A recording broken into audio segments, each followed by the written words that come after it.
먼 옛날 고요한 새벽 공기를 가르는 날카로운 소리와 함께 한 처녀의 그림자가 춤을 추고 있었습니다. 처녀의 이름은 유설. 그녀의 손에 들린 검은 마치 그녀 몸의 일부인 양우아한 궤적을 그리며 새벽의 어스름을 갈랐습니다. 그녀의 몸짓은 바람에 나부끼는 버들가지처럼 유연했고 검을 휘두르는 소리는 맹금류의 날갯짓처럼 날카로웠습니다. 유설이 무예를 연마하기 시작한 지 어느덧 10년, 그녀의 검술은 이미 스승을 뛰어넘어 신의 경지에 다다르고 있었습니다.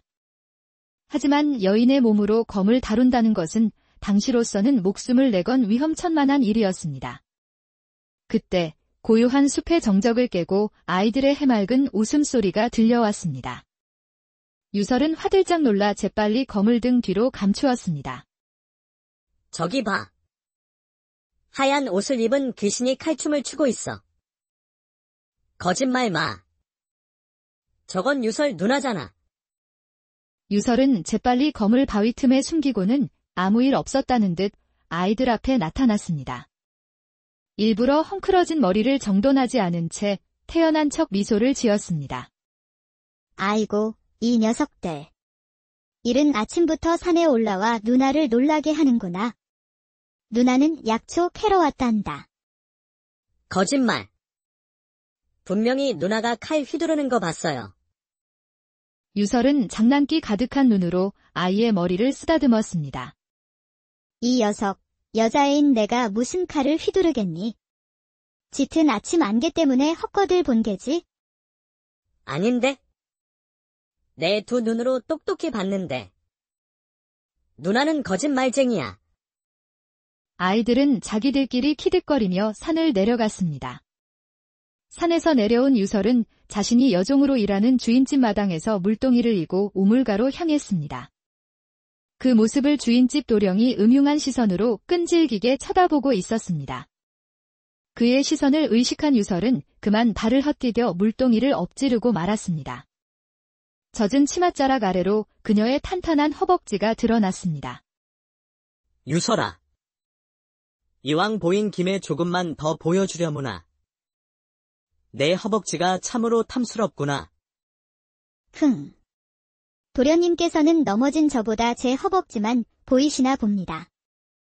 행여나 제 허벅지를 보고 함부로 달려들 생각은 마십시오. 그러다 저승 구경을 하시게 될 수도 있사옵니다. 뭐라고? 내가 언제 너에게 달려든다 했느냐? 괜히 그랬다가 내 손이 나만하기나 하겠느냐? 알기는 아시는군요. 도령은 유설의 기세에 눌려 꽁무니를 빼며 방으로 들어가 버렸습니다. 그날 저녁, 유설은 주인집 일을 마치자마자 산속 깊은 곳에 있는 작은 암자로 향했습니다. 그녀의 손에는 약초가 담긴 보자꾸러미와 쌀이 든 작은 주머니가 들려 있었습니다. 낡은 방문을 열자 병색이 완연한 노파월선이 누워 있었습니다. 이른의 나이에도 그녀의 눈빛만은 여전히 매처럼 날카롭고 맑았습니다. 스승님, 오늘은 기운이 좀 어떠신지요? 주인집에서 몰래 가져온 쌀로 죽을 쑤어 드리겠습니다.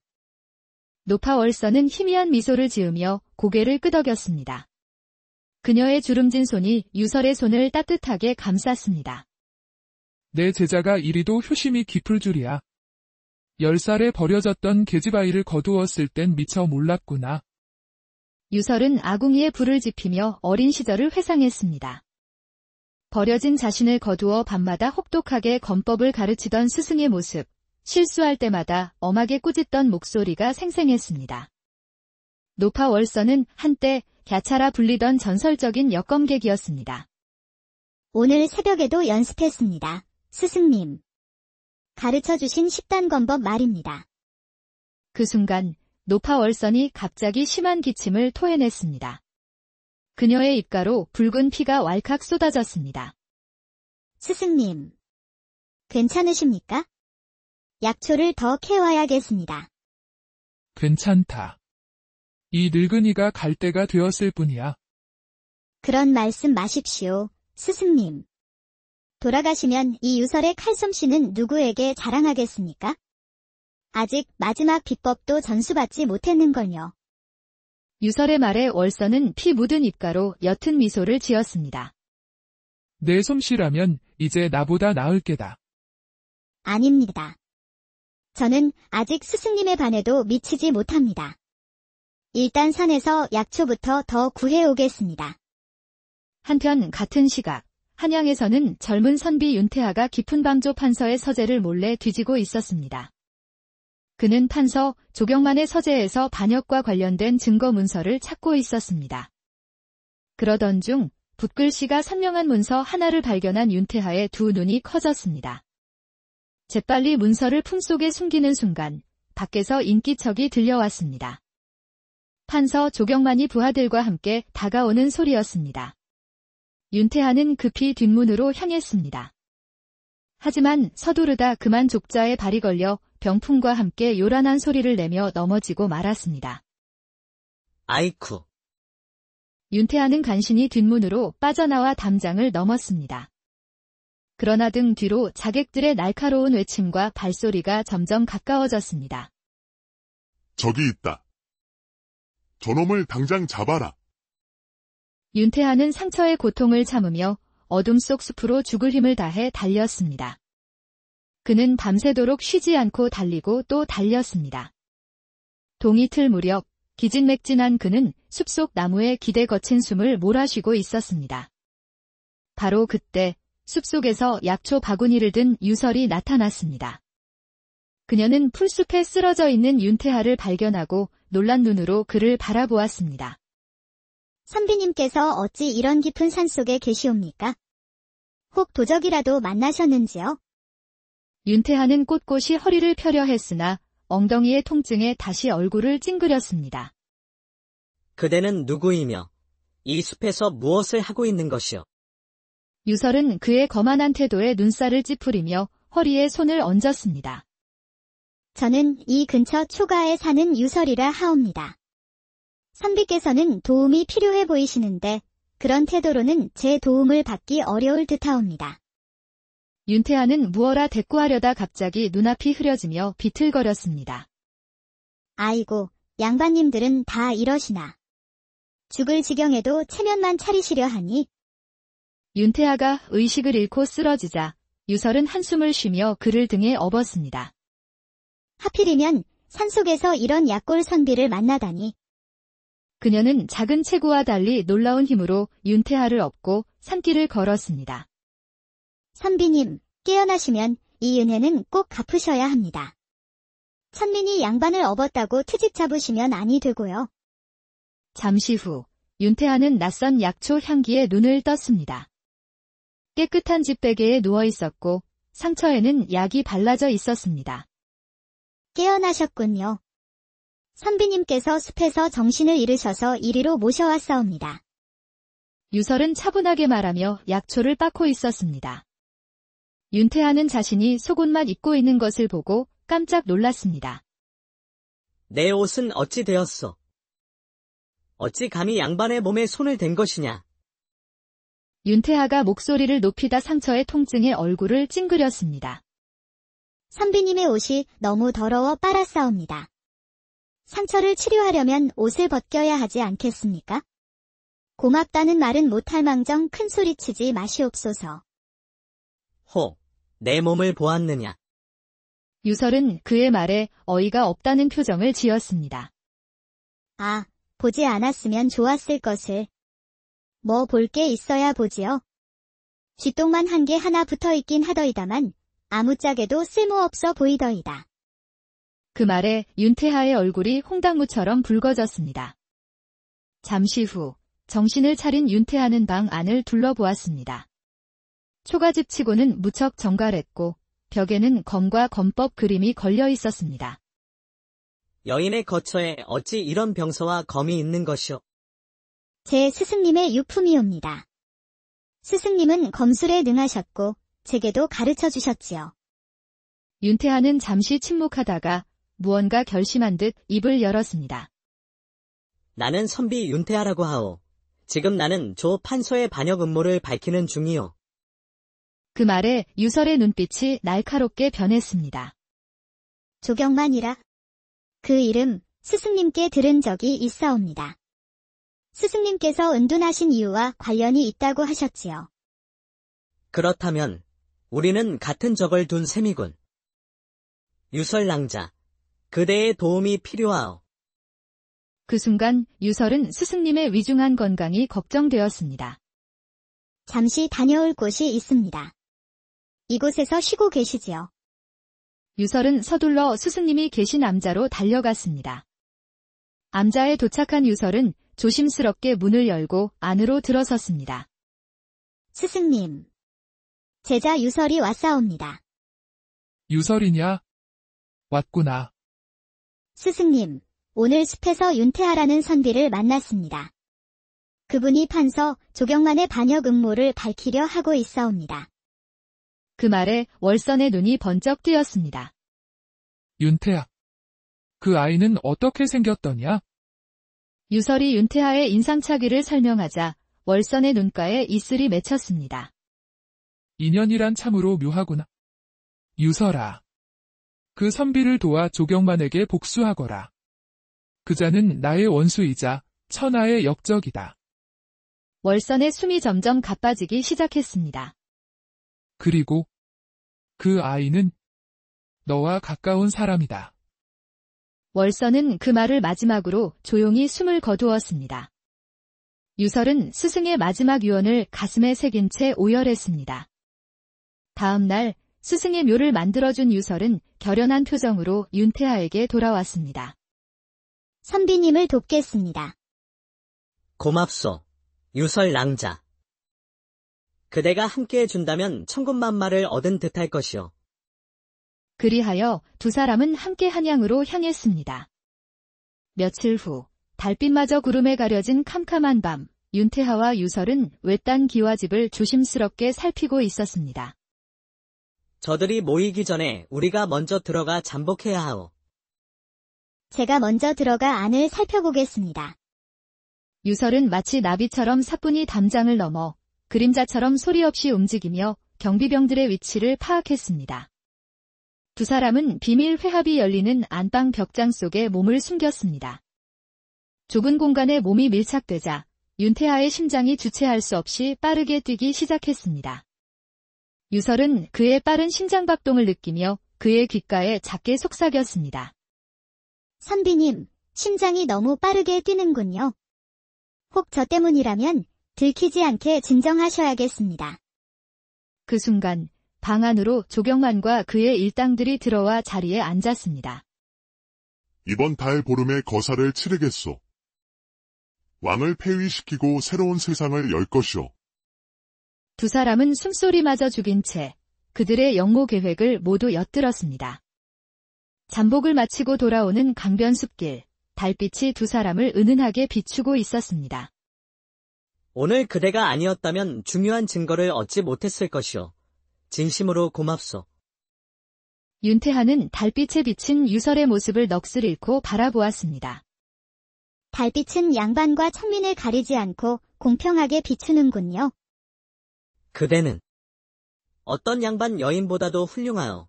이 일이 끝나면? 두 사람은 차마 말을 잇지 못한 채 말없이 나란히 걸었습니다. 그날 밤, 유설은 스승님의 유품을 정리하다 낡은 나무 상자 하나를 발견했습니다. 그 안에는 오래된 문서와 작은 그림들이 들어있었습니다. 그림 뒷면에는 내 아들 태하에게라는 글귀가 적혀 있었습니다. 문서에는 월선이 조경만의 모함 때문에 갓난아들을 양반 가문에 맡길 수밖에 없었던 사연이 절절하게 적혀 있었습니다. 윤태하 선비가 스승님의 아들이었단 말인가? 그래서 그분이 내게 가까운 사람이라 하셨구나. 며칠 후 두 사람은 서로가 이 비밀을 알고 있음을 확인하게 되었습니다. 맞소. 월선은 내 어머니시여. 나는 최근에야 그 사실을 알게 되었지. 윤태하는 벽장 깊숙한 곳에서 또 다른 나무 상자를 꺼냈습니다. 상자 안에는 어사화와 마패가 들어 있었습니다. 그렇다면 선비님은 암행어 사셨습니까? 그렇소. 나는 왕의 밀명을 받은 암행어사여. 이제 개인적인 복수와 공적인 임무가 하나가 되었소. 그날 밤 두 사람은 결정적 증거를 찾기 위해 조경만의 저택에 다시 잠입했습니다. 하지만 서재에 들어서는 순간 방 안의 불이 환하게 켜졌습니다. 조경만이 비릿한 미소를 지으며 호위병들과 함께 나타났습니다. 월선의 아들과 그의 제자가 제 발로 찾아왔군. 내 함정에 빠진 기분이 어떻소? 암행어사 낫. 두 사람은 꼼짝없이 붙잡혀 단단히 결박되었습니다. 호위병들이 방심한 틈을 타 유설은 순식간에 밧줄을 풀고 호위병의 검을 빼앗았습니다. 그녀의 몸놀림은 번개와 같았고 검은 바람을 갈랐습니다. 유설은 월선에게 배운 최후의 검법을 펼치기 시작했습니다. 그녀의 몸이 여러 개의 환영을 만들어내자 호위병들은 혼란에 빠졌습니다. 순식간에 모든 호위병을 쓰러뜨렸지만 조경만은 이미 자리를 피한 후였습니다. 두 사람은 서재에 있던 반역 문서를 챙겨 궁궐로 향했습니다.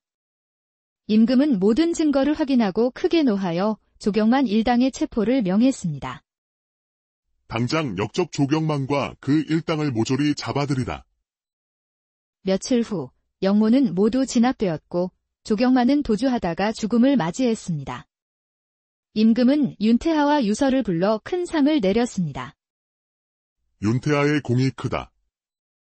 그대를 이조판서에 임명하노라. 또한 유설, 그대는 비록 출신이 미천하나 그 의지와 공이 높으니 이제부터 양반의 신분을 하사하노라. 모든 것이 끝난 후 두 사람은 월선의 영정이 모셔진 남자를 찾았습니다. 어머니, 불초 소생이 이제야 찾아왔습니다. 어머님의 원수를 갚고 명예도 회복하였나이다. 암자를 내려오는 길, 윤태하가 유설의 손을 잡았습니다. 유설 낭자. 그대를 처음 만난 순간부터 내 심장은 그대를 향해 뛰었소. 내 온 마음을 다해 그대를 사랑하오. 나와 혼인해 주시오. 유설은 그의 청혼에 수줍게 미소 지으며 고개를 끄덕였습니다. 신분을 뛰어넘은 두 사람의 사랑은 마침내 결실을 보았고 그들은 오래오래 먼 옛날 고요한 새벽 공기를 가르는 날카로운 소리와 함께한 처녀의 그림자가 춤을 추고 있었습니다. 처녀의 이름은 유설. 그녀의 손에 들린 검은 마치 그녀 몸의 일부인 양우아한 궤적을 그리며 새벽의 어스름을 갈랐습니다. 그녀의 몸짓은 바람에 나부끼는 버들가지처럼 유연했고 검을 휘두르는 소리는 맹금류의 날갯짓처럼 날카로웠습니다. 유설이 무예를 연마하기 시작한 지 어느덧 10년 그녀의 검술은 이미 스승을 뛰어넘어 신의 경지에 다다르고 있었습니다. 하지만 여인의 몸으로 검을 다룬다는 것은 당시로서는 목숨을 내건 위험천만한 일이었습니다. 그때 고요한 숲의 정적을 깨고 아이들의 해맑은 웃음소리가 들려왔습니다. 유설은 화들짝 놀라 재빨리 검을 등 뒤로 감추었습니다. 저기 봐. 하얀 옷을 입은 귀신이 칼춤을 추고 있어. 거짓말 마. 저건 유설 누나잖아. 유설은 재빨리 검을 바위 틈에 숨기고는 아무 일 없었다는 듯 아이들 앞에 나타났습니다. 일부러 헝클어진 머리를 정돈하지 않은 채 태연한 척 미소를 지었습니다. 아이고, 이 녀석들. 이른 아침부터 산에 올라와 누나를 놀라게 하는구나. 누나는 약초 캐러 왔단다. 거짓말. 분명히 누나가 칼 휘두르는 거 봤어요. 유설은 장난기 가득한 눈으로 아이의 머리를 쓰다듬었습니다. 이 녀석, 여자애인 내가 무슨 칼을 휘두르겠니? 짙은 아침 안개 때문에 헛거들 본 게지? 아닌데? 내 두 눈으로 똑똑히 봤는데. 누나는 거짓말쟁이야. 아이들은 자기들끼리 키득거리며 산을 내려갔습니다. 산에서 내려온 유설은 자신이 여종으로 일하는 주인집 마당에서 물동이를 이고 우물가로 향했습니다. 그 모습을 주인집 도령이 음흉한 시선으로 끈질기게 쳐다보고 있었습니다. 그의 시선을 의식한 유설은 그만 발을 헛디뎌 물동이를 엎지르고 말았습니다. 젖은 치맛자락 아래로 그녀의 탄탄한 허벅지가 드러났습니다. 유설아. 이왕 보인 김에 조금만 더 보여주려무나. 내 허벅지가 참으로 탐스럽구나. 도련님께서는 넘어진 저보다 제 허벅지만 보이시나 봅니다. 행여나 제 허벅지를 보고 함부로 달려들 생각은 마십시오. 그러다 저승 구경을 하시게 될 수도 있사옵니다. 뭐라고? 내가 언제 너에게 달려든다 했느냐? 괜히 그랬다가 내 손이 나만하기나 하겠느냐? 알기는 아시는군요. 도령은 유설의 기세에 눌려 꽁무니를 빼며 방으로 들어가 버렸습니다. 그날 저녁, 유설은 주인집 일을 마치자마자 산속 깊은 곳에 있는 작은 암자로 향했습니다. 그녀의 손에는 약초가 담긴 보자꾸러미와 쌀이 든 작은 주머니가 들려 있었습니다. 낡은 방문을 열자 병색이 완연한 노파월선이 누워 있었습니다. 이른의 나이에도 그녀의 눈빛만은 여전히 매처럼 날카롭고 맑았습니다. 스승님, 오늘은 기운이 좀 어떠신지요? 주인 집에서 몰래 가져온 쌀로 죽을 쑤어 드리겠습니다. 노파월선은 희미한 미소를 지으며 고개를 끄덕였습니다.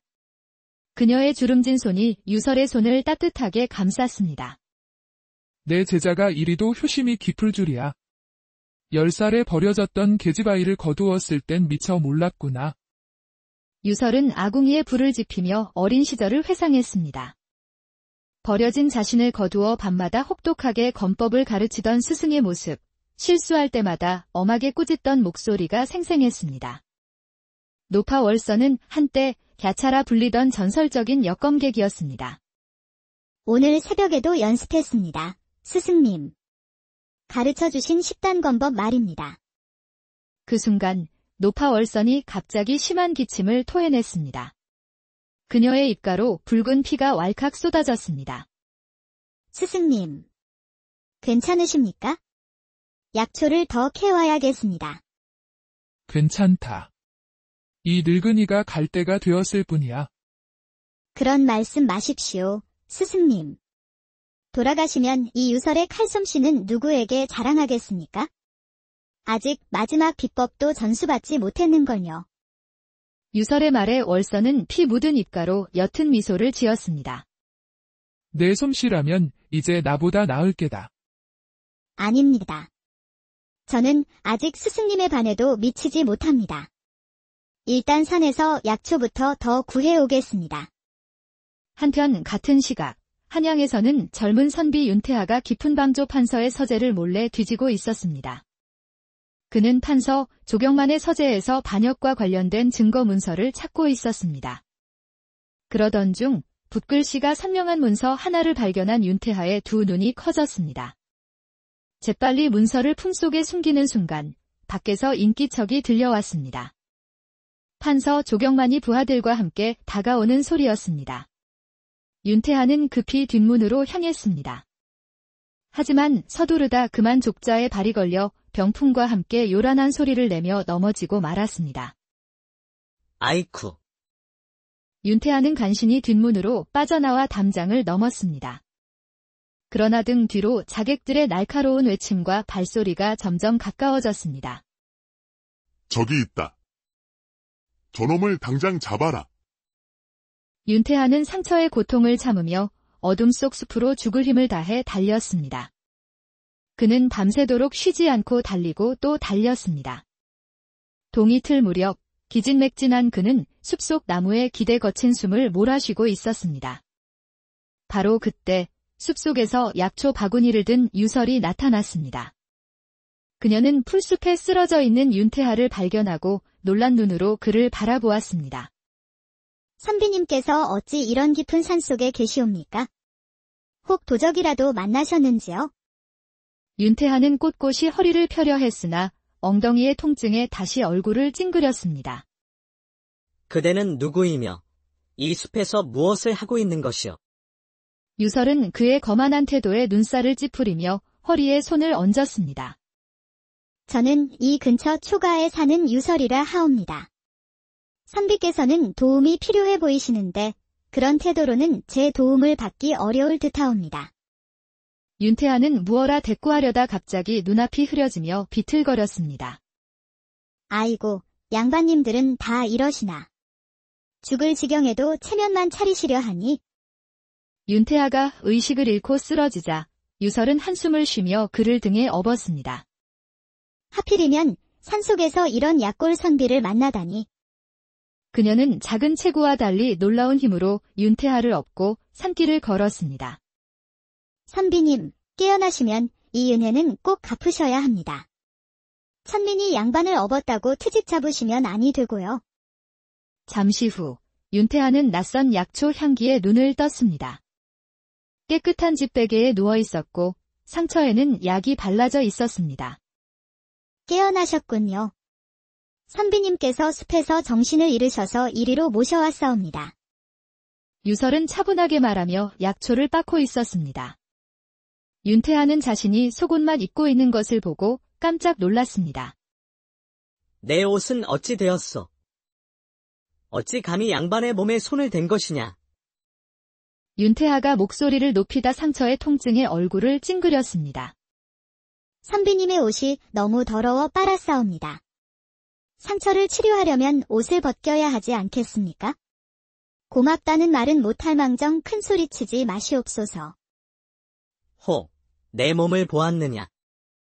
유설은 그의 말에 어이가 없다는 표정을 지었습니다. 아, 보지 않았으면 좋았을 것을. 뭐 볼 게 있어야 보지요.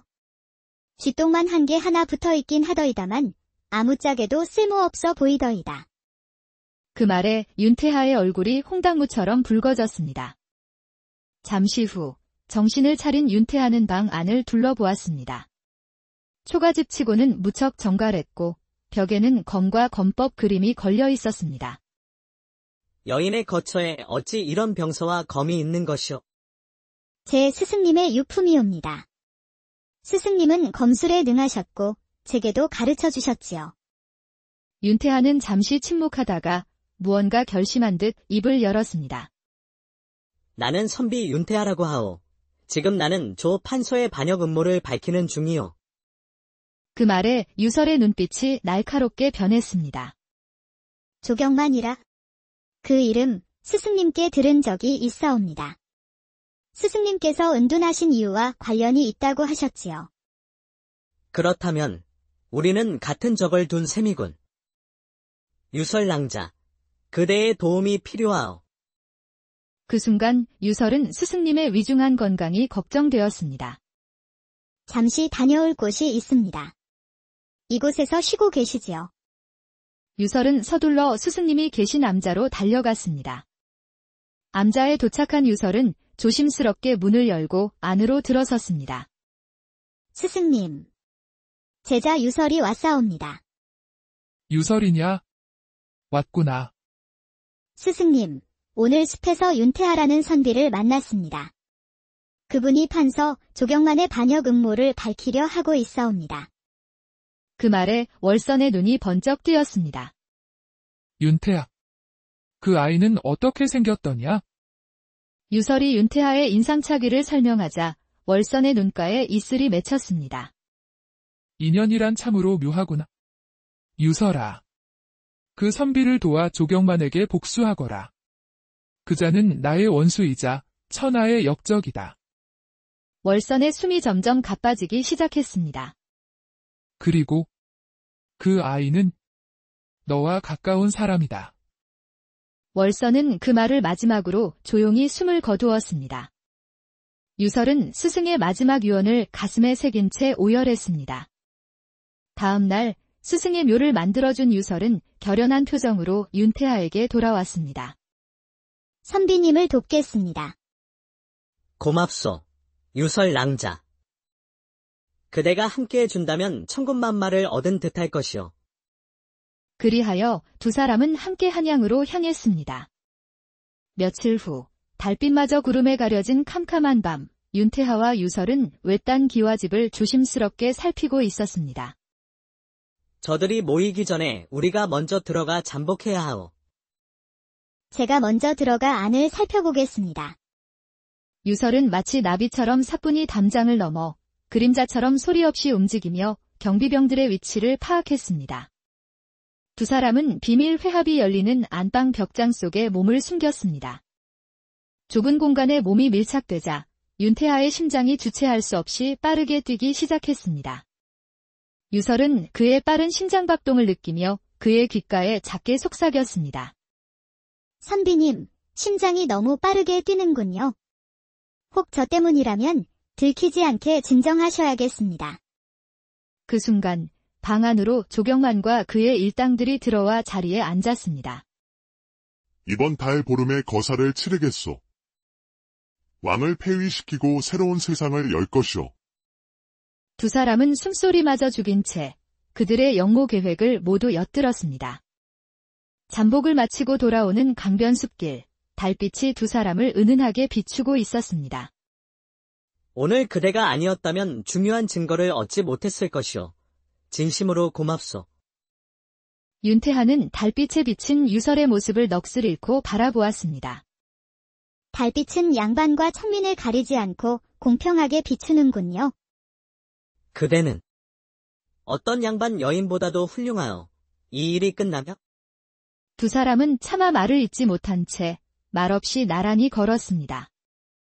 그날 밤, 유설은 스승님의 유품을 정리하다 낡은 나무 상자 하나를 발견했습니다. 그 안에는 오래된 문서와 작은 그림들이 들어 있었습니다. 그림 뒷면에는 내 아들 태하에게라는 글귀가 적혀 있었습니다. 문서에는 월선이 조경만의 모함 때문에 갓난 아들을 양반 가문에 맡길 수밖에 없었던 사연이 절절하게 적혀 있었습니다. 윤태하 선비가 스승님의 아들이었단 말인가? 그래서 그분이 내게 가까운 사람이라 하셨구나. 며칠 후, 두 사람은 서로가 이 비밀을 알고 있음을 확인하게 되었습니다. 맞소. 월선은 내 어머니시여. 나는 최근에야 그 사실을 알게 되었지. 윤태하는 벽장 깊숙한 곳에서 또 다른 나무 상자를 꺼냈습니다. 상자 안에는 어사화와 마패가 들어 있었습니다. 그렇다면 선비님은 암행어 사셨습니까? 그렇소. 나는 왕의 밀명을 받은 암행어사여. 이제 개인적인 복수와 공적인 임무가 하나가 되었소. 그날 밤, 두 사람은 결정적 증거를 찾기 위해 조경만의 저택에 다시 잠입했습니다. 하지만 서재에 들어서는 순간 방 안의 불이 환하게 켜졌습니다. 조경만이 비릿한 미소를 지으며 호위병들과 함께 나타났습니다. 월선의 아들과 그의 제자가 제 발로 찾아왔군. 내 함정에 빠진 기분이 어떻소? 암행어사 낫. 두 사람은 꼼짝없이 붙잡혀 단단히 결박되었습니다. 호위병들이 방심한 틈을 타 유설은 순식간에 밧줄을 풀고 호위병의 검을 빼앗았습니다. 그녀의 몸놀림은 번개와 같았고 검은 바람을 갈랐습니다. 유설은 월선에게 배운 최후의 검법을 펼치기 시작했습니다. 그녀의 몸이 여러 개의 환영을 만들어내자 호위병들은 혼란에 빠졌습니다. 순식간에 모든 호위병을 쓰러뜨렸지만 조경만은 이미 자리를 피한 후였습니다. 두 사람은 서재에 있던 반영 문서를 챙겨 궁궐로 향했습니다. 임금은 모든 증거를 확인하고 크게 노하여 조경만 일당의 체포를 명했습니다. 당장 역적 조경만과 그 일당을 모조리 잡아들이라. 며칠 후 영모는 모두 진압되었고 조경만은 도주하다가 죽음을 맞이했습니다. 임금은 윤태하와 유설을 불러 큰 상을 내렸습니다. 윤태하의 공이 크다. 그대를 이조판서에 임명하노라. 또한 유설, 그대는 비록 출신이 미천하나 그 의지와 공이 높으니 이제부터 양반의 신분을 하사하노라. 모든 것이 끝난 후 두 사람은 월선의 영정이 모셔진 남자를 찾았습니다. 어머니, 불초 소생이 이제야 찾아왔습니다. 어머님의 원수를 갚고 명예도 회복하였나이다. 암자를 내려오는 길, 윤태하가 유설의 손을 잡았습니다. 유설 낭자. 그대를 처음 만난 순간부터 내 심장은 그대를 향해 뛰었소. 내 온 마음을 다해 그대를 사랑하오. 나와 혼인해 주시오. 유설은 그의 청혼에 수줍게 미소 지으며 고개를 끄덕였습니다. 신분을 뛰어넘은 두 사람의 사랑은 마침내 결실을 보았고 그들은 오래오래 먼 옛날 고요한 새벽 공기를 가르는 날카로운 소리와 함께한 처녀의 그림자가 춤을 추고 있었습니다. 처녀의 이름은 유설. 그녀의 손에 들린 검은 마치 그녀 몸의 일부인 양우아한 궤적을 그리며 새벽의 어스름을 갈랐습니다. 그녀의 몸짓은 바람에 나부끼는 버들가지처럼 유연했고 검을 휘두르는 소리는 맹금류의 날갯짓처럼 날카로웠습니다. 유설이 무예를 연마하기 시작한 지 어느덧 10년, 그녀의 검술은 이미 스승을 뛰어넘어 신의 경지에 다다르고 있었습니다. 하지만 여인의 몸으로 검을 다룬다는 것은 당시로서는 목숨을 내건 위험천만한 일이었습니다. 그때 고요한 숲의 정적을 깨고 아이들의 해맑은 웃음소리가 들려왔습니다. 유설은 화들짝 놀라 재빨리 검을 등 뒤로 감추었습니다. 저기 봐. 하얀 옷을 입은 귀신이 칼춤을 추고 있어. 거짓말 마. 저건 유설 누나잖아. 유설은 재빨리 검을 바위 틈에 숨기고는 아무 일 없었다는 듯 아이들 앞에 나타났습니다. 일부러 헝클어진 머리를 정돈하지 않은 채 태연한 척 미소를 지었습니다. 아이고, 이 녀석들. 이른 아침부터 산에 올라와 누나를 놀라게 하는구나. 누나는 약초 캐러 왔단다. 거짓말. 분명히 누나가 칼 휘두르는 거 봤어요. 유설은 장난기 가득한 눈으로 아이의 머리를 쓰다듬었습니다. 이 녀석, 여자애인 내가 무슨 칼을 휘두르겠니? 짙은 아침 안개 때문에 헛거들 본 게지? 아닌데? 내 두 눈으로 똑똑히 봤는데. 누나는 거짓말쟁이야. 아이들은 자기들끼리 키득거리며 산을 내려갔습니다. 산에서 내려온 유설은 자신이 여종으로 일하는 주인집 마당에서 물동이를 이고 우물가로 향했습니다. 그 모습을 주인집 도령이 음흉한 시선으로 끈질기게 쳐다보고 있었습니다. 그의 시선을 의식한 유설은 그만 발을 헛디뎌 물동이를 엎지르고 말았습니다. 젖은 치맛자락 아래로 그녀의 탄탄한 허벅지가 드러났습니다. 유설아. 이왕 보인 김에 조금만 더 보여주려무나. 내 허벅지가 참으로 탐스럽구나. 흥. 도련님께서는 넘어진 저보다 제 허벅지만 보이시나 봅니다. 행여나 제 허벅지를 보고 함부로 달려들 생각은 마십시오. 그러다 저승 구경을 하시게 될 수도 있사옵니다. 뭐라고? 내가 언제 너에게 달려든다 했느냐? 괜히 그랬다가 내 손이 나만하기나 하겠느냐? 흥, 알기는 아시는군요. 도령은 유설의 기세에 눌려 꽁무니를 빼며 방으로 들어가 버렸습니다. 그날 저녁, 유설은 주인집 일을 마치자마자 산속 깊은 곳에 있는 작은 암자로 향했습니다. 그녀의 손에는 약초가 담긴 보자꾸러미와 쌀이 든 작은 주머니가 들려 있었습니다. 낡은 방문을 열자 병색이 완연한 노파월선이 누워 있었습니다. 이른의 나이에도 그녀의 눈빛만은 여전히 매처럼 날카롭고 맑았습니다. 스승님, 오늘은 기운이 좀 어떠신지요? 주인집에서 몰래 가져온 쌀로 죽을 쑤어 드리겠습니다. 노파월선은 희미한 미소를 지으며 고개를 끄덕였습니다. 그녀의 주름진 손이 유설의 손을 따뜻하게 감쌌습니다. 내 제자가 이리도 효심이 깊을 줄이야. 10살에 버려졌던 계집아이를 거두었을 땐 미처 몰랐구나. 유설은 아궁이에 불을 지피며 어린 시절을 회상했습니다. 버려진 자신을 거두어 밤마다 혹독하게 검법을 가르치던 스승의 모습, 실수할 때마다 엄하게 꾸짖던 목소리가 생생했습니다. 노파월선은 한때 갸차라 불리던 전설적인 역검객이었습니다. 오늘 새벽에도 연습했습니다. 스승님. 가르쳐주신 10단 검법 말입니다. 그 순간 노파월선이 갑자기 심한 기침을 토해냈습니다. 그녀의 입가로 붉은 피가 왈칵 쏟아졌습니다. 스승님. 괜찮으십니까? 약초를 더 캐와야겠습니다. 괜찮다. 이 늙은이가 갈 때가 되었을 뿐이야. 그런 말씀 마십시오, 스승님. 돌아가시면 이 유설의 칼솜씨는 누구에게 자랑하겠습니까? 아직 마지막 비법도 전수받지 못했는걸요. 유설의 말에 월서는 피 묻은 입가로 옅은 미소를 지었습니다. 내 솜씨라면 이제 나보다 나을 게다. 아닙니다. 저는 아직 스승님의 반에도 미치지 못합니다. 일단 산에서 약초부터 더 구해오겠습니다. 한편 같은 시각, 한양에서는 젊은 선비 윤태하가 깊은 방조 판서의 서재를 몰래 뒤지고 있었습니다. 그는 판서 조경만의 서재에서 반역과 관련된 증거 문서를 찾고 있었습니다. 그러던 중 붓글씨가 선명한 문서 하나를 발견한 윤태하의 두 눈이 커졌습니다. 재빨리 문서를 품속에 숨기는 순간 밖에서 인기척이 들려왔습니다. 판서 조경만이 부하들과 함께 다가오는 소리였습니다. 윤태하는 급히 뒷문으로 향했습니다. 하지만 서두르다 그만 족자에 발이 걸려 병풍과 함께 요란한 소리를 내며 넘어지고 말았습니다. 아이쿠. 윤태하는 간신히 뒷문으로 빠져나와 담장을 넘었습니다. 그러나 등 뒤로 자객들의 날카로운 외침과 발소리가 점점 가까워졌습니다. 저기 있다.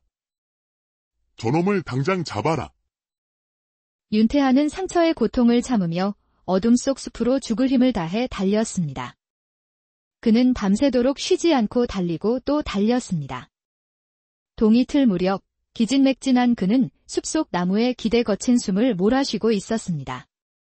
바로 그때 숲속에서 약초 바구니를 든 유설이 나타났습니다. 그녀는 풀숲에 쓰러져 있는 윤태하를 발견하고 놀란 눈으로 그를 바라보았습니다. 선비님께서 어찌 이런 깊은 산속에 계시옵니까? 혹 도적이라도 만나셨는지요?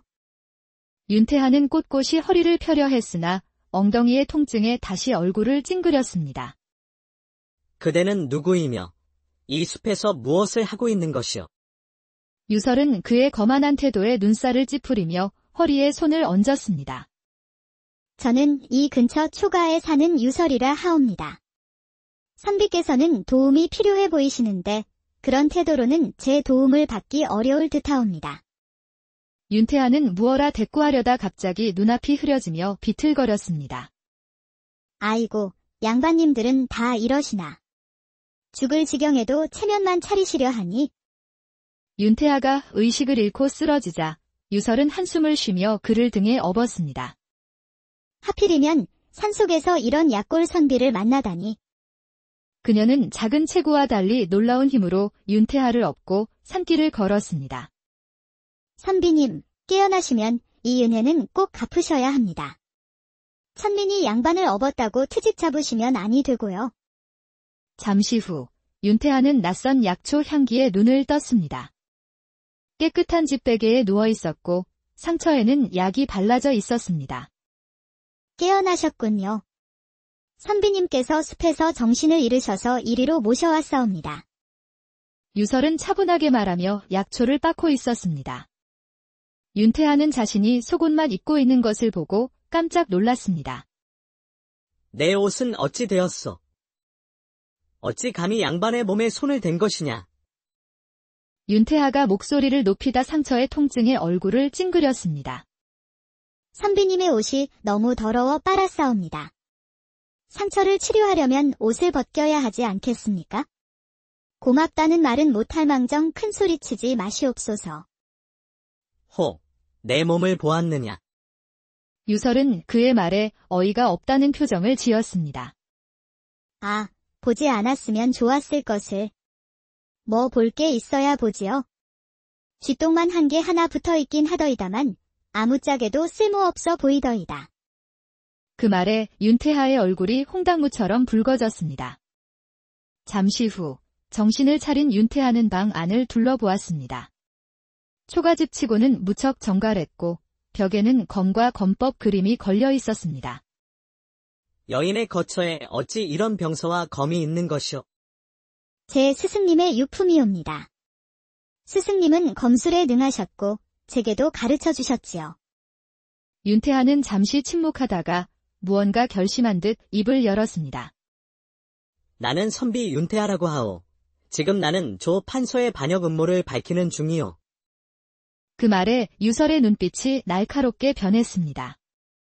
조경만이라.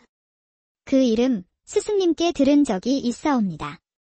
스승님께서 은둔하신 이유와 관련이 있다고 하셨지요. 그렇다면 우리는 같은 적을 둔 셈이군. 유설낭자, 그대의 도움이 필요하오.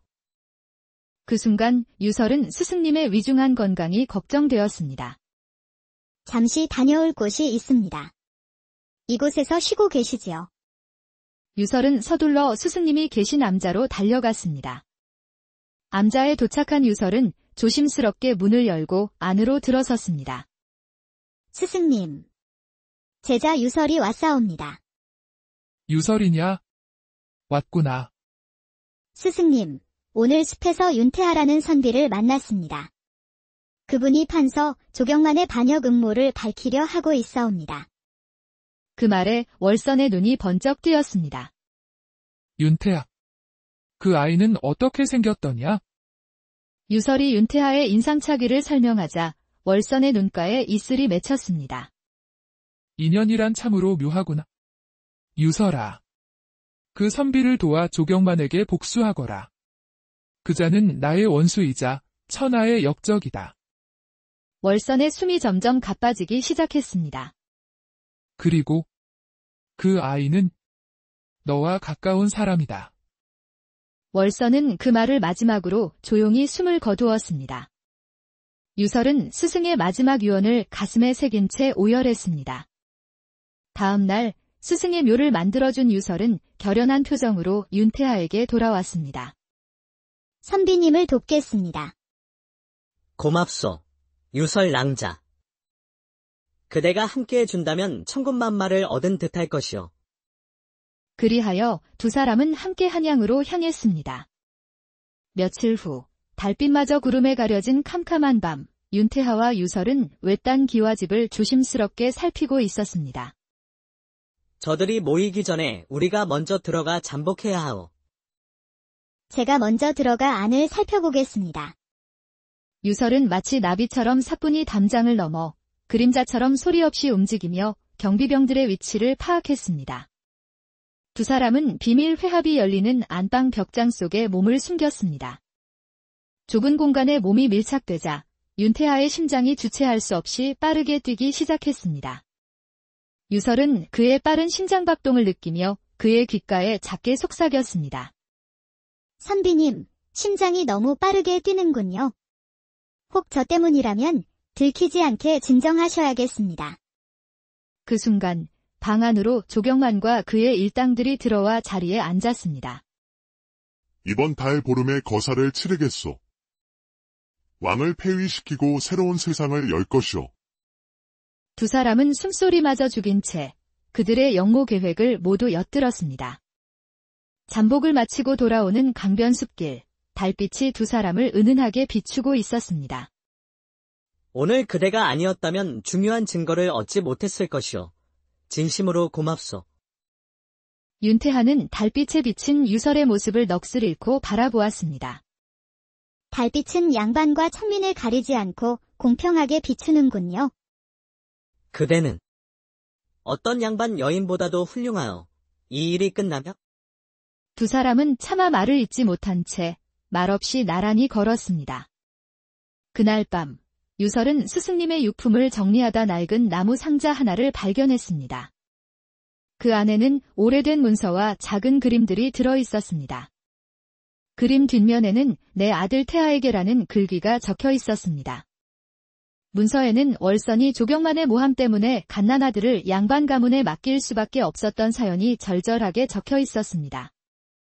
윤태하 선비가 스승님의 아들이었단 말인가? 그래서 그분이 내게 가까운 사람이라 하셨구나. 며칠 후 두 사람은 서로가 이 비밀을 알고 있음을 확인하게 되었습니다. 맞소. 월선은 내 어머니시여. 나는 최근에야 그 사실을 알게 되었지. 윤태하는 벽장 깊숙한 곳에서 또 다른 나무 상자를 꺼냈습니다. 상자 안에는 어사화와 마패가 들어 있었습니다. 그렇다면 선비님은 암행어 사셨습니까? 그렇소. 나는 왕의 밀명을 받은 암행어사여. 이제 개인적인 복수와 공적인 임무가 하나가 되었소. 그날 밤 두 사람은 결정적 증거를 찾기 위해 조경만의 저택에 다시 잠입했습니다. 하지만 서재에 들어서는 순간 방 안에 불이 환하게 켜졌습니다. 조경만이 비릿한 미소를 지으며 호위병들과 함께 나타났습니다.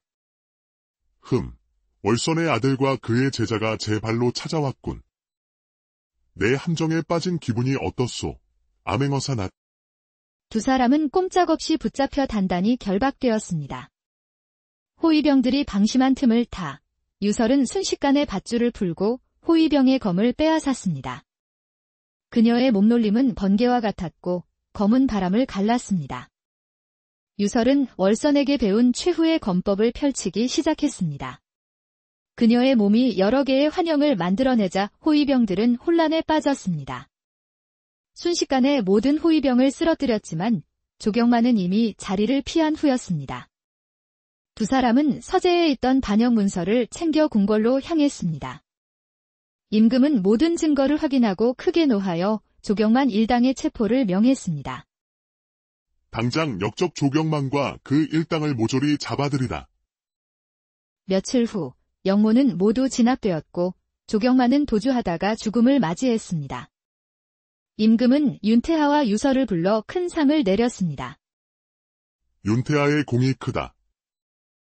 그대를 이조판서에 임명하노라.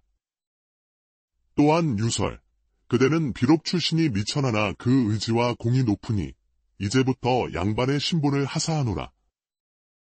모든 것이 끝난 후 두 사람은 월선의 영정이 모셔진 남자를 찾았습니다.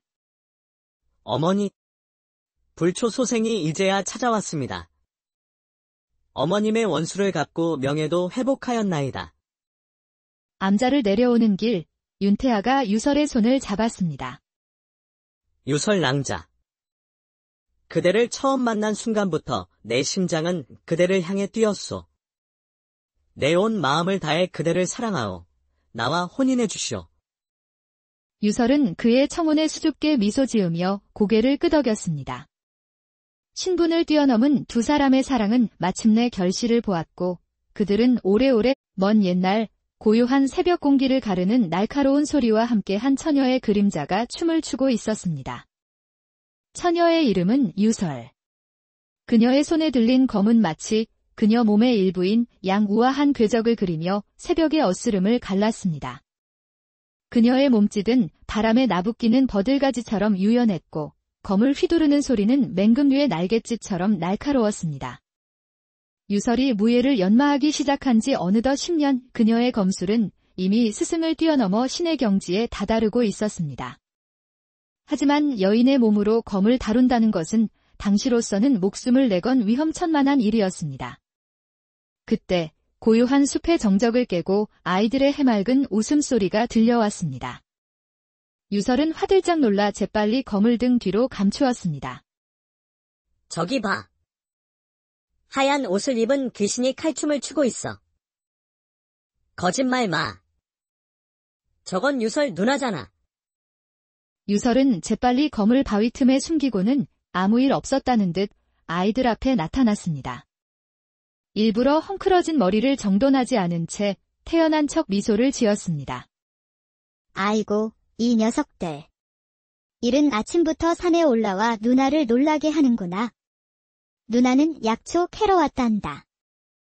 거짓말. 분명히 누나가 칼 휘두르는 거 봤어요. 유설은 장난기 가득한 눈으로 아이의 머리를 쓰다듬었습니다. 이 녀석, 여자애인 내가 무슨 칼을 휘두르겠니? 짙은 아침 안개 때문에 헛거들 본 게지? 아닌데? 내 두 눈으로 똑똑히 봤는데. 누나는 거짓말쟁이야. 아이들은 자기들끼리 키득거리며 산을 내려갔습니다. 산에서 내려온 유설은 자신이 여종으로 일하는 주인집 마당에서 물동이를 이고 우물가로 향했습니다. 그 모습을 주인집 도령이 음흉한 시선으로 끈질기게 쳐다보고 있었습니다. 그의 시선을 의식한 유설은 그만 발을 헛디뎌 물동이를 엎지르고 말았습니다. 젖은 치맛자락 아래로 그녀의 탄탄한 허벅지가 드러났습니다. 유설아. 이왕 보인 김에 조금만 더 보여주려무나. 내 허벅지가 참으로 탐스럽구나. 도련님께서는 넘어진 저보다 제 허벅지만 보이시나 봅니다. 행여나 제 허벅지를 보고 함부로 달려들 생각은 마십시오. 그러다 저승 구경을 하시게 될 수도 있사옵니다. 뭐라고? 내가 언제 너에게 달려든다 했느냐? 괜히 그랬다가 내 손이 나만하기나 하겠느냐? 알기는 아시는군요. 도령은 유설의 기세에 눌려 꽁무니를 빼며 방으로 들어가 버렸습니다. 그날 저녁, 유설은 주인집 일을 마치자마자 산속 깊은 곳에 있는 작은 암자로 향했습니다. 그녀의 손에는 약초가 담긴 보자꾸러미와 쌀이 든 작은 주머니가 들려 있었습니다. 낡은 방문을 열자 병색이 완연한 노파월선이 누워 있었습니다. 이른의 나이에도 그녀의 눈빛만은 여전히 매처럼 날카롭고 맑았습니다. 스승님, 오늘은 기운이 좀 어떠신지요? 주인 집에서 몰래 가져온 쌀로 죽을 쑤어 드리겠습니다. 노파월선은 희미한 미소를 지으며 고개를 끄덕였습니다. 그녀의 주름진 손이 유설의 손을 따뜻하게 감쌌습니다. 내 제자가 이리도 효심이 깊을 줄이야. 10살에 버려졌던 계집아이를 거두었을 땐 미처 몰랐구나. 유설은 아궁이에 불을 지피며 어린 시절을 회상했습니다. 버려진 자신을 거두어 밤마다 혹독하게 검법을 가르치던 스승의 모습, 실수할 때마다 엄하게 꾸짖던 목소리가 생생했습니다. 노파월선은 한때 갸차라 불리던 전설적인 역검객이었습니다. 오늘 새벽에도 연습했습니다. 스승님. 가르쳐주신 10단 검법 말입니다. 그 순간 노파월선이 갑자기 심한 기침을 토해냈습니다. 그녀의 입가로 붉은 피가 왈칵 쏟아졌습니다. 스승님. 괜찮으십니까? 약초를 더 캐와야겠습니다. 괜찮다. 이 늙은이가 갈 때가 되었을 뿐이야. 그런 말씀 마십시오, 스승님. 돌아가시면 이 유설의 칼솜씨는 누구에게 자랑하겠습니까? 아직 마지막 비법도 전수받지 못했는걸요. 유설의 말에 월선은 피 묻은 입가로 옅은 미소를 지었습니다. 내 솜씨라면 이제 나보다 나을 게다. 아닙니다. 저는 아직 스승님의 반에도 미치지 못합니다. 일단 산에서 약초부터 더 구해오겠습니다. 한편 같은 시각, 한양에서는 젊은 선비 윤태하가 깊은 방조 판서의 서재를 몰래 뒤지고 있었습니다. 그는 판서 조경만의 서재에서 반역과 관련된 증거 문서를 찾고 있었습니다. 그러던 중 붓글씨가 선명한 문서 하나를 발견한 윤태하의 두 눈이 커졌습니다. 재빨리 문서를 품속에 숨기는 순간 밖에서 인기척이 들려왔습니다. 판서 조경만이 부하들과 함께 다가오는 소리였습니다. 윤태하는 급히 뒷문으로 향했습니다. 하지만 서두르다 그만 족자에 발이 걸려 병풍과 함께 요란한 소리를 내며 넘어지고 말았습니다. 아이쿠. 윤태하는 간신히 뒷문으로 빠져나와 담장을 넘었습니다. 그러나 등 뒤로 자객들의 날카로운 외침과 발소리가 점점 가까워졌습니다. 저기 있다. 저놈을 당장 잡아라. 윤태하는 상처의 고통을 참으며 어둠 속 숲으로 죽을 힘을 다해 달렸습니다. 그는 밤새도록 쉬지 않고 달리고 또 달렸습니다. 동이틀 무렵 기진맥진한 그는 숲속 나무에 기대 거친 숨을 몰아쉬고 있었습니다. 바로 그때 숲속에서 약초 바구니를 든 유설이 나타났습니다. 그녀는 풀숲에 쓰러져 있는 윤태하를 발견하고 놀란 눈으로 그를 바라보았습니다. 선비님께서 어찌 이런 깊은 산속에 계시옵니까? 혹 도적이라도 만나셨는지요? 윤태하는 꼿꼿이 허리를 펴려 했으나 엉덩이의 통증에 다시 얼굴을 찡그렸습니다. 그대는 누구이며 이 숲에서 무엇을 하고 있는 것이오? 유설은 그의 거만한 태도에 눈살을 찌푸리며 허리에 손을 얹었습니다. 저는 이 근처 초가에 사는 유설이라 하옵니다. 선비께서는 도움이 필요해 보이시는데 그런 태도로는 제 도움을 받기 어려울 듯하옵니다. 윤태하는 무어라 대꾸하려다 갑자기 눈앞이 흐려지며 비틀거렸습니다. 아이고, 양반님들은 다 이러시나. 죽을 지경에도 체면만 차리시려 하니. 윤태하가 의식을 잃고 쓰러지자 유설은 한숨을 쉬며 그를 등에 업었습니다. 하필이면 산속에서 이런 약골 선비를 만나다니. 그녀는 작은 체구와 달리 놀라운 힘으로 윤태하를 업고 산길을 걸었습니다. 선비님, 깨어나시면